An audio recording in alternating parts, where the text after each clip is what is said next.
It would, yeah. There we go.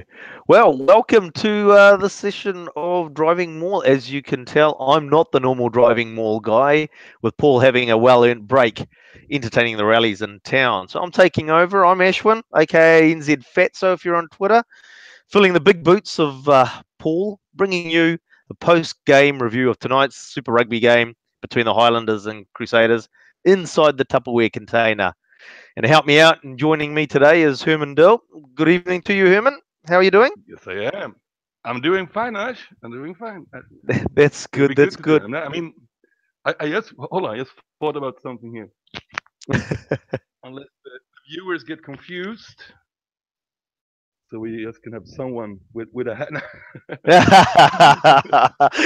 Nice touch. Nice touch. This is like, yeah, this driving mall is not there. So, just to Imagine. start Yeah. off with, what was Mm. your initial impressions of the game tonight? It was a good Kiwi derby, not a great one, and I had a very strong hunch before the game that the Highlanders going to win today because there are just too many people missing in Crusaders, and Highlanders pretty much full strength and looking good. So yeah, and I was like, as weird as it sounds to say it, it was an expected loss for the Crusaders and an expected win for the Highlanders for me. What Yeah. about you? Yeah, well, exactly. I mean, like I think from our Tuesday show, when we made some predictions, we all picked the Highlanders. So obviously, there's a lot of injuries through that Crusader squad, and I think you don't really have a weak Crusaders squad, but what you do have is obviously you might not have the combinations that are actually gelling as well because you've brought new players into the mix, and I think we saw a little bit of that today where they actually did make some good breaks, but weren't able to complete them because last passes didn't quite go to hand, which is not a usual Crusader performance, so to speak. So yeah, I'm agreed with you in terms of the fact that good game. It's just another great New Zealand derby, but probably not to the expectation that we've seen before.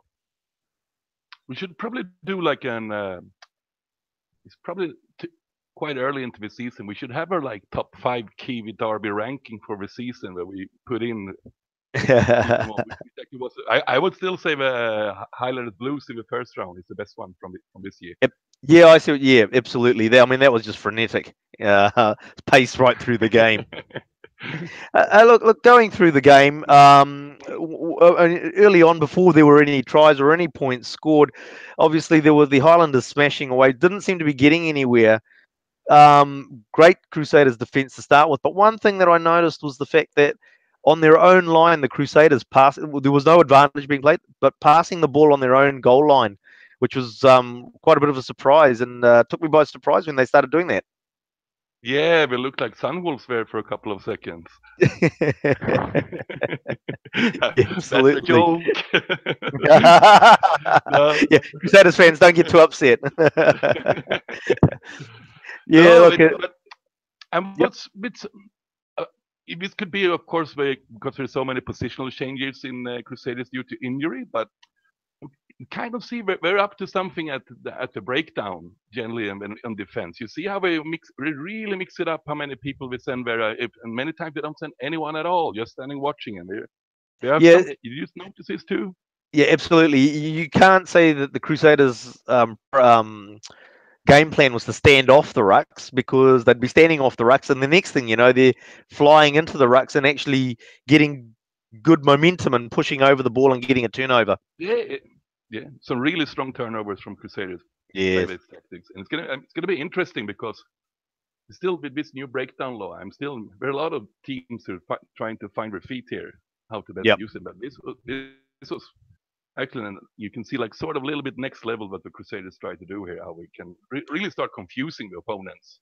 Yep. Yeah, absolutely. I was sort of thinking that they were actually looking at they're trying to become innovative in terms of how do they work these new laws, which I think and I'll come to this later, but I think the referees are still struggling with the interpretation of the law themselves, and well, maybe not the interpretation, but the application of it, because Yeah, I found it a bit inconsistent in terms of at the ruck. But hey, look, moving on to the first try. Um, inside ball to George Bridge from the Crusaders that and just absolutely ripped them over. And although the commentator sort of said that he skinned Naholo on the outside, I thought Naholo was sort of a bit mixed. Which way does he go? Which way is George Bridge going to go? And it was quite a simple try for them in the end. Yes, it was, and it was like totally against the pace of a game where it came like a huge surprise. But have to give first of all, my first impression in that try scored is like, oh, here we go, Crusaders. You know, it's like doesn't matter how much pressure you put on them, how many guys you take out, they're still gonna hurt you. But huge props to the Highlanders because they didn't really seem like shocked. Many teams can get shocked against Crusaders, and that hit you right away. You know, but Highlanders didn't seem to be too phased. Yeah. No, you're right. I mean, like, it's sort of like that. The first few minutes was all basically Highlanders, not really going anywhere. Good defense from the Crusaders. First time the Crusaders get the ball in as classic Crusaders, basically split them open with a fantastic sort of backline move. And as you say, a lot of teams generally is like, oh no, here we go. There's this Yeah. one chance and they go and score. But again, the Highlanders basically said, no, no, aberration. Let's get back to it. Let's go back to our processes. Let's go back to what we were doing. Yeah, but to be fair, Highlanders looked really confident for the full 80 minutes today. They were not like flash for full 80, but they looked really confident. I didn't see any kind of panic whatsoever in Highlanders today. Yep. And that was, I think, key to it as well, because the Crusaders kept throwing it back at them. And I says possibly some of the combinations let them down, but the odd pass that would have stuck will come to the try just before half time. But with all the pressure that the Crusaders were passing, as you say, the Highlanders kept their cool and just said, "This is our process. This is defensive line. We've got to keep coming up, meeting the Crusaders on that advantage line, and knocking them over." And even when they missed, Yeah, they sort of said, "Look, reset, go again." agree. So we go to the then obviously the not too long after the Crusaders scoring, and I suppose us sitting at home, unlike the Highlanders, sort of thinking, "Oh, here we go." The Highlanders actually come back with a fantastic try of their own. I think it was Tavita Lee. Tavita Lee breaking about 3 or 4 tackles. Yeah. Jack Goodhue falling off him twice in the same movement. Couple of rucks later, wide out to Sapawanga. Step over. Looks like he's dropped the ball. They go upstairs, but wasn't even close. It was a good try. That's funny, his reaction there, because as you say, it looks little bit like he drops the ball, but not really when you see replay. But Sopuanga himself looked like he was certain he had dropped the ball. Like, no. Like, he didn't Oh, look, take any congratulations. my son and I sitting on the couch, and it's just like, oh, he's dropped the ball. So we both actually thought he dropped the ball as well. And then you go back to the, I think the in goal angle, and it's not even close. He But it was probably just like, dropped the ball, but not far enough from the arm to make any. yeah. But look, Tavita Lee, a fantastic game right through that game, and he started that try and had an impact right through that game, right through to the end.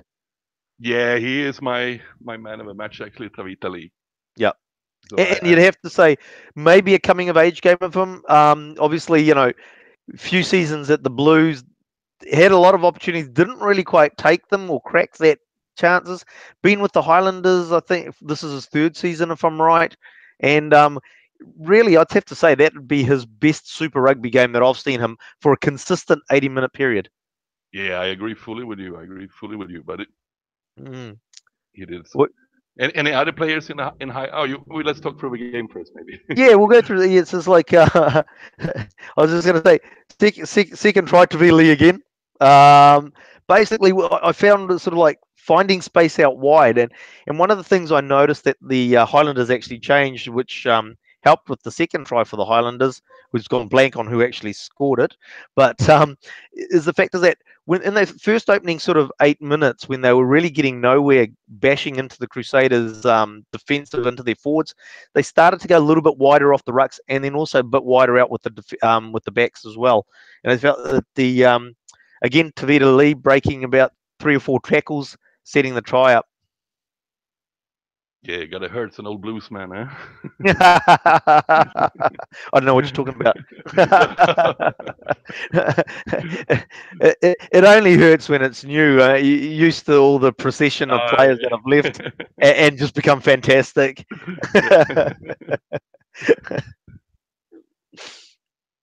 Then, yep.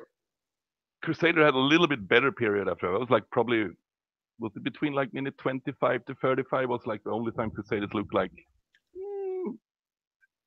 Yep. maybe we can. Yep. Yeah, absolutely agree, and that's my next point, sort of coming to as well, is the fact that the next scoring play in the game was actually 3 points to the Crusaders. Penalty out in front for I think it was Tukalahi lying in the back of the ruck, Yeah. getting penalised. Little bit harsh, maybe he was just lying there, but at the end of the day, technically correct call. But so early in the game, I thought it was really interesting that the Crusaders went for three instead of say, we'll back our scrum, which would they normally do, and put down a midfield scrum and have options either way, either side of that scrum. So interesting call to go for 3 points. Yes, it is, but a little bit like I think like last week when especially when the Kiwi sides play each other, the best ones, and maybe against the Lions in the South Africa division, it's they know well too well that we need every point in these games to win them. So that's the flash is going in, but it's like a little bit like test rugby almost. I would say, it's like you got to collect this, and So a little bit of money ball is what you're saying. It's just like it's in front of the sticks. It's guaranteed 3 points. Let's take it. If it was wider out, it's not guaranteed three. yeah, You yeah, go, yeah, yeah, then you toss up whether you go for the line out. for sure, and into if you want to advance the money ball there, you would probably for sure bring in who are we playing here today and how many points are we most likely to score and so on. Yeah, good point. Yep. Yes. Thanks, Brad Pitt, for that too.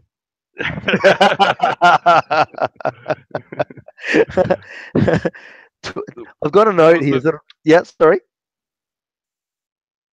Yeah, it was the try was not given. What do you thought about the Crusaders just before the halftime buzzer? Yeah, look, I thought absolute correct call, and it's not because I bleed blue and white.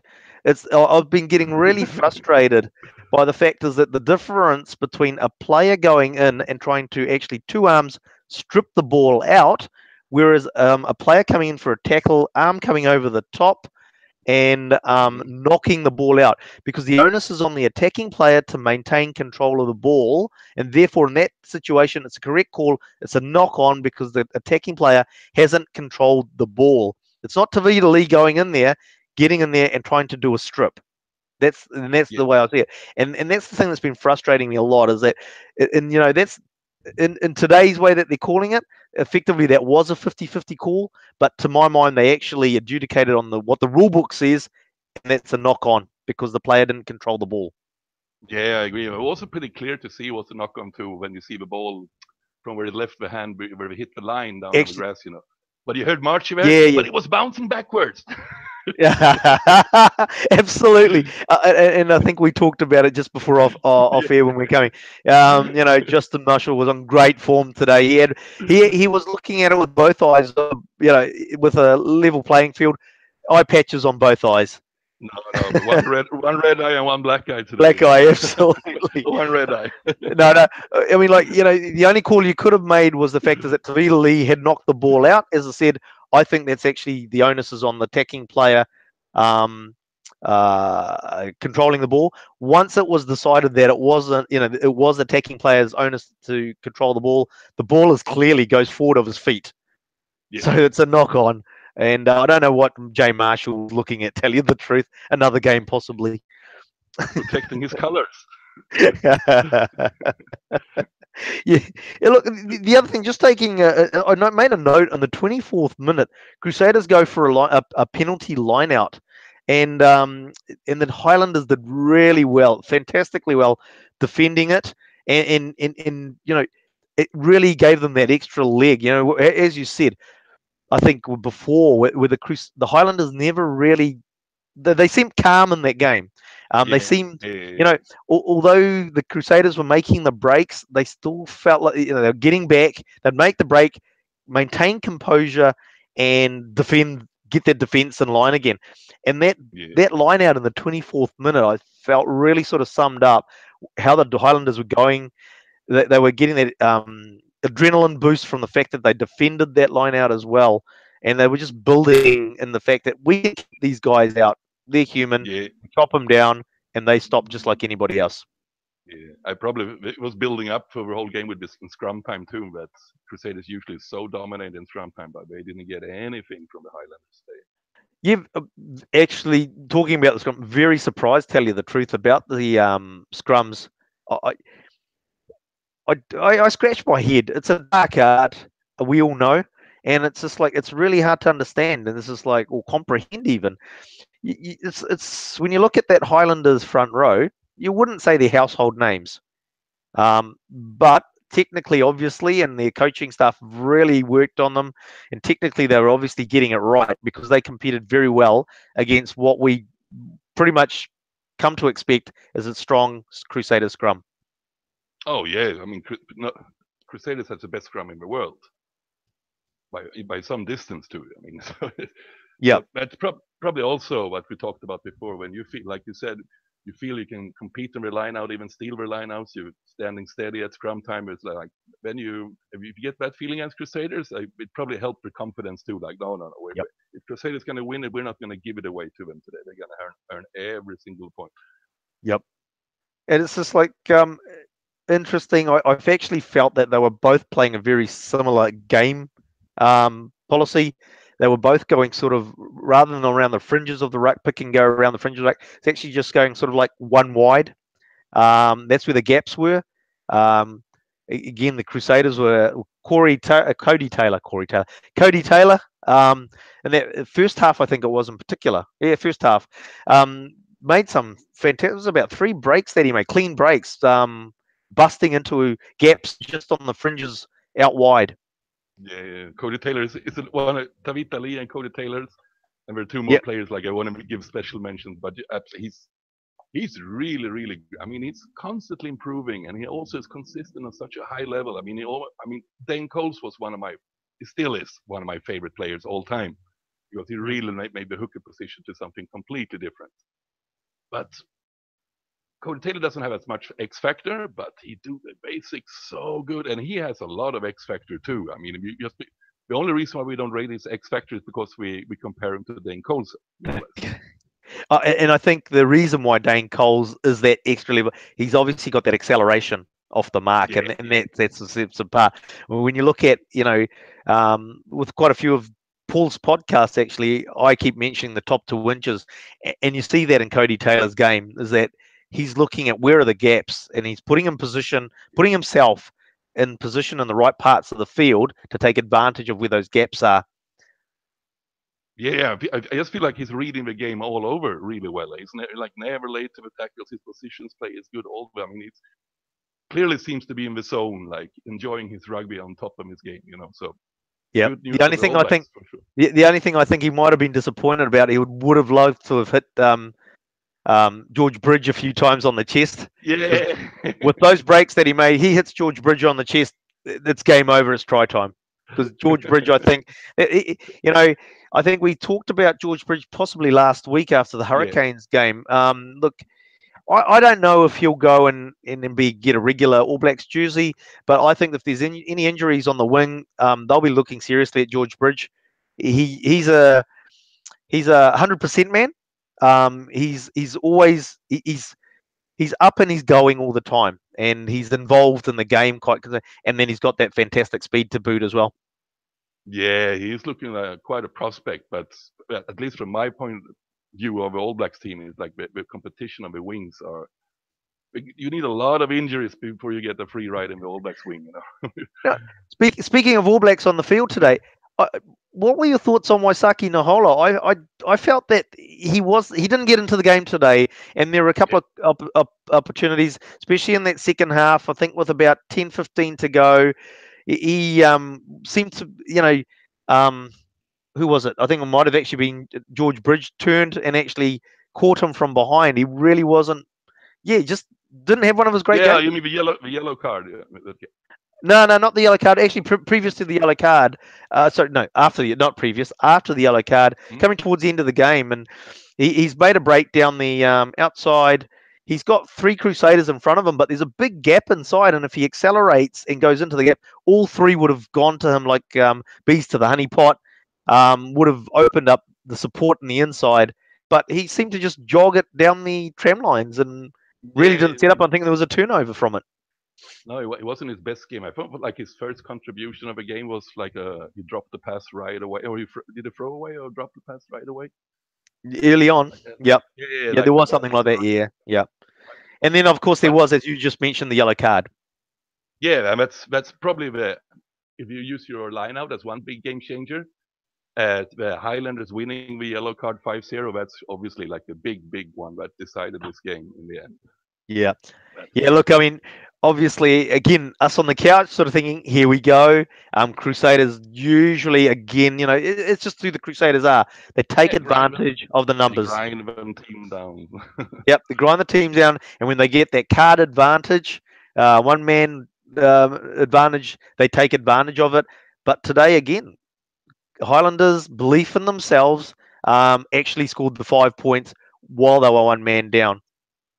Isn't it like a little bit too much talk sometimes about the cards deciding games? I mean, obviously, competent teams know how to negate yellow card. I mean, red card in the 10th minute. I get that could be hard, but even that, a really good team can learn how to negate. Look, I think surely the all professional rugby sides should, as part of their weekly training, obviously they have multiple training sessions. Surely they've got to have practices where they practice with 14. They've dropped the man and come up with systems and processes that will work for them when they're one man down.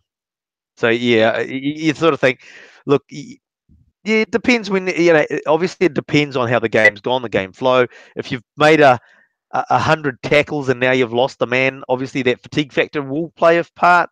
But generally speaking, you'd think that they'd have patterns and structures in place to combat a player lost to the bin. yeah. Obviously, it is harder. I'm not saying it's more easy to play one man down, but I think maybe both coaches and players and pundits sometimes are like too quick to use an excuse because there are a lot of proof out there that good teams can actually, yeah, like today. I mean, that was Crusaders against Crusaders. And, Yeah, absolutely. What were your thoughts on the yellow card? uh, very like I mean, I think we didn't even need a replay for that one to see it was not. The only thing you worry about was it was with force, but it never looked like force. But it's always going to be a Well, yellow card when you go up there. yeah, so I thought interesting call on that one actually because absolutely a card. I was surprised that to tell you the truth, it wasn't red, and the reason was is that this new term came into the game today. The amount of force, it was only medium force. I didn't know that was actually a thing. I thought it was just force to the head, and there was definitely force to the head. So I was actually expecting a red card, and then I heard, and it was like I only felt it was medium force to the head. So I thought, oh, here we go. Yeah, He's talking himself into a yellow card. yeah, but I thought it was actually the right call in the end to give a yellow card because he was very obviously high right here around the neck, and but you could see he's letting go all as soon as he feel he got the wrong position with the hand. So he was Yeah, so it's. yeah. I mean, I've just got that concern. I mean, like I'm not in favour of the whole penalty just because you're getting a penalty, yes, but moving to the cards so quickly with the high tackles. That's why I'm sort of playing devil's advocate a little bit. Is the yeah, fact yeah, that when they sort of say, "Oh yeah, there's a high tackle with force to the head," and now they're sort of like, my mind's gone blank on the word, but they're deciding on what the level of force is. What are they going to get a Newton meter measurer out there to sort of understand how much force has actually been delivered? I mean, like you look at the game last night with the Chiefs and Bulls with the high tackle and Damien McKenzie. That was actually very light force, but the way in which the contact was made could actually give them whiplash, which could actually mean that the forces got more impact even with a light level of force. I don't know. As I yeah. said, playing devil's advocate, but No, dangerous I hear you. territory. But I'm okay. My argument is I'm too convinced from where it's coming from that it's basically because they just have to protect their heads, and we're going to be innocent. You're going to be collateral damage when we're Mm, going to protect the rubber plate. There's no two ways about it. yep. And here's a funny thing. I'm trapped in this too.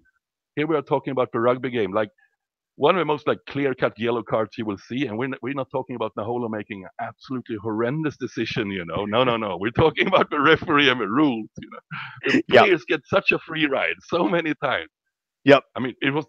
nothing on. There was absolutely nothing on when that yellow card happened. But it's not like there's an open and free guy outside. It was just lazy defense. And that's a good point actually. And good you raised it because the fact is that you know surely he should have pulled out of that earlier because at the end of the day he said there was nothing on, and all he was doing is now put his team under pressure, making a poor Yeah, decision by sticking an arm out yeah, and coat yeah. hang, putting the coat hanger out Yeah. and collecting the guy. Against the greatest rival, like the game of a season in Dunedin, like the one game you really shouldn't do that.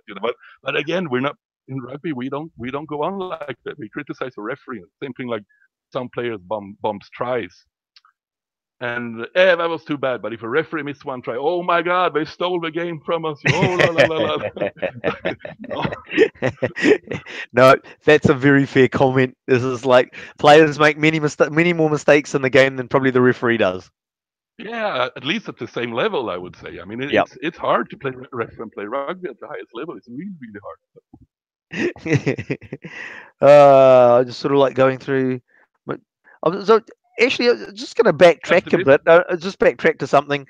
hmm, What come through? We come up to halftime. Obviously, Crusaders just missed out on a try, and it's just like we've had a lot of rugby. It was a fantastic. It was still. I mean, it's still a great half of rugby. Not hmm, the scoreline that we expected at 14-10, I believe. hmm. And it was rather interesting. I thought it was just like a lot of rugby played, a lot of breaks, but pretty tight scoreline for a first half between the Crusaders and Highlanders in a Tupperware container. Yeah, but I will again use my comparison with Test rugby here, especially when the best Kiwi sides play each other. It's so similar to Test rugby. So even if there's a lot of exciting play going on, there's some really brutal tackling going on there too. I mean, it's really hard to score. It's really hard to score. And I, And I think also you, on average, you will get like a couple of less turnovers, like easy steals to counterattack from in a Kiwi derby compared to yep. when you play an Australian or South African side. So the scores, I think this is pretty normal. I mean, we cannot sit here expect 28 all in halftime, and like it's it's not gonna happen when the best team play. No, absolutely, absolutely. Hey, look, I'm going to pick up on something you just said there, and the fact is that the big hits. To me, as each round of Super Rugby goes on, those tackles just seem to be getting harder and Yeah, I harder. mean, They're bigger collisions, and it's just like as the season's going on, they just seem to be getting bigger. How much more? How much bigger can the hits get? I don't know, but when especially when I watch a Kiwi derby, I'm thinking like, how many players a Shag's gonna have left in November when he go to Europe, because there's gonna be some casualties if it go on slightly. Well, this is like how many? I mean, they went. The All Blacks went through a big number last year as well, so it I could think be the same again. 52 players last year, 53, 50. Yeah, I 52 wanted or to say something like that. 53, but I wasn't too sure. I could be 53, yeah, but it was in 50 plus. We can agree on Yep, that. yep. Hey, look, Aaron Smith, another fantastic game again. Always hitting the mark. His passes are just so accurate. But I've made a note: 53 minutes in, first rubbish pass that I can remember that Aaron Smith's made all season, and he threw it behind three of his players. He made one mistake too for the try, but actually got disallowed for Crusaders in the end of the first half. It was Aaron Smith who dropped the ball there too. Yes, So yep, he made he two did. mistakes. Two Two mistakes. mistakes. What is going on with Aaron Smith? I don't know. Yeah, Can we look at him for the All Blacks, or is he yeah. now past it? No. Can we give him a 10 rating today? No. He's 8.5 tops. Eight and a half Come tops. on. Look, I think we've spoken about it because of going back to the Blues game actually, and then last week against the Stormers. Aaron Smith's accuracy, he's so back to his top form. Last year, obviously, he had a few off-field incidents that played on his mind, affected his game. But geez, I just think that he's back there from a couple of years ago, and so I was actually really surprised with 15 minutes left in the game. Aaron Major makes the call because I'm guessing he's the backs coach. Aaron Major makes the call to sub Aaron Smith for Kane Hamilton.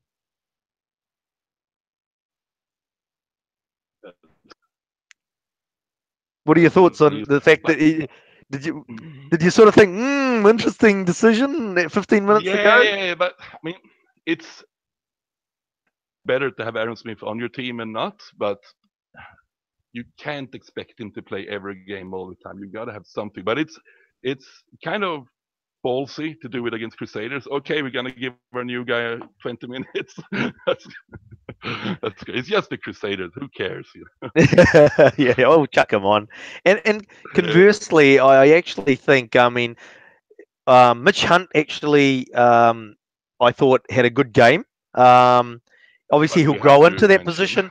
He'll grow into that position. But I think that they've got issues inside Mitchell Hunt. I don't think that Mitchell Drummond had a good game, and Bryn Hall. Yes, I was about to say Bryn Gatlin, but Bryn Hall came on and played better than Mitch Drummond, I thought. But again, I think that they're missing out on the service that they've had from previous years from the halfbacks that they've had. Yeah, they do. But when you bring up Mitch Hunt, I mean, last year he made the best kick of Super Rugby probably Absolutely. ever, the drop you. Yep. But today he made a strong contender for the worst kick ever in Super Rugby. Yes, yes. I was actually head down making a note, so I missed it the first time round. I go, oh, Oh what's my going god, it on? was What's like, going on? Yeah, yeah. absolutely. Yeah, I might have to go back and watch that on replay again, actually, because even the replay I missed it. No, But yeah, no, not there's banana comedy kick. value. There's serious comedy value in it.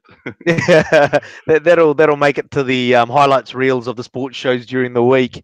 Oh, oh yeah. But I'm thinking like the game after, it was like slowly. You can just feel that the Highlanders just got this, and they with the penalties we got, we didn't get like in a really exciting last 10-15 minutes. No, you didn't. It was quite disjointed in that Yeah. last 10 minutes. Really, I think a lot of time sort of chewed up with breaks and the like. So knock-ons. The Crusaders with never really looked like they were really going to go down the other end of the field and even get a bonus point sort of thing. No, I agree. But another two players I noticed in Highlanders are both from the bench also, the Dixons. Those Oh, were yep, Ash and they did Elliot. really they did really good from the bench today. So instead of Highlanders getting hurt from especially losing Liam Squire, I mean he was probably even a little bit better than Liam Squire today. Elliot Yep. Dixon, I think. I think you're right, actually. I thought that Elliot Dixon, actually got around the field quite well in terms of defensively. Um, and he just seemed to be a bit more prominent in the defensive line than Liam Squire was. And then Ash Dixon with that Crusaders on the 40 on the attack in the Highlander zone goes in there and gets that steal at quite a critical time. So yeah, absolutely, two Dixons, um, adding some huge value to the Highlanders off the bench. Yeah, yeah. Agree, agree, Yeah. agree. Look, What else do you have for him? oh, look, Sorry. I've just got a bit of a funny one. I've always been a fan of Tui Limo, who's from Counties. Actually, he's a big unit. Well, he was a big unit, and he came on with a couple of minutes left as a sub, and it's just like, where's the rest of them? They've obviously been working on him because he's really trimmed down. He's a massively powerful guy playing in the NPC level for counties. And he was a big guy, and they've obviously worked on him. He looks a fit unit. So be interesting if he does get a bit more game time to see how he goes. Yeah, it looks likely. I mean, but when you say that, it reminds me. Do you follow Richie McCaw on Facebook or something like that? I do actually. Have you seen the pictures of him? He just gets smaller and smaller and smaller. Uh, you know what He's he's like doing, right? doing all like running mountains and Yep. bicycling like he's 24. I'm like up like only about cardio really.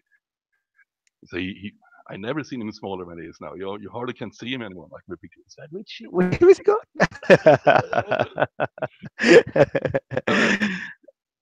No, no. Well, yeah, that's all the notes that I've made. My first attempt at hosting a preview show. Did good. Oh, thanks for that. Good. I was just wondering, is there anything else that you want to add before we sort of sign off? No. I'm just curious from a personal point of view. What games are you gonna stay up late tonight and watch any games, or are you go to sleep? I'll have a look. I'll have a quick look at the Brumbies Sharks game. Head off. Unfortunately, with two children, my waking up in the middle of the night to watch the Blues is sort of past a bit. I have to watch the replays in the morning Yeah. because my kids get up too early and they won't let me sleep in. So unfortunately, I won't get to watch the Blues No, game live, but yeah, I'll definitely be watching a replay. And then tomorrow, the Waratahs game against the Rebels. On with Paul for the review after that. So definitely be watching that one as well. What about yourself? yeah. Well, I'm gonna obviously watch England Ireland. It starts 10 o'clock here local time in Thailand, so it's like I'm gonna be at the pub 10 o'clock to watch that. Probably go over 8 o'clock and watch Scotland Italy before too. Have a green pint. Yeah, and it's an St. Irish pub Patrick's here in Day. Chiang Mai Yeah, too. yeah. Yeah, it's gonna be a blast in there. So I mean, usually I don't support anything, but I guess for the atmosphere, we want an Irish win. I guess you want an Irish win all the time anyway. So I Oh, remember you did on some show for Paul, like you're playing the Flower of Scotland after the Scotland game. yep. So, yeah. Yeah. Well done, I agree. Yeah, Plenty. I'll have to dig up the Irish national anthem on Tuesday. You don't know Irish and it's like what is Ireland, Call Ireland, it, Island's call. together Island's call. standing tall, shoulder to To show shoulder, together, singing. Island's call. You see Paul will that? be having kittens while he's listening to the end of the show. Yeah, we're just talking right now. No, let's finish the show now. All right, we better wrap Wow. things up. So, look, hey, Yep. yep, thanks for joining me on the preview of the Highlanders Crusaders game, Herman, and to everybody out there, thanks for tuning in. Obviously, come in and listen to the review that Paul and I will be doing of the Waratahs Rebels game tomorrow. I think Paul's on and doing the England Ireland game, a preview of that as well. So jump in after the game onto the DrivingMaul feed for that after the game. And as Paul would say, whatever rugby you're watching out there, enjoy it, and we'll see you soon.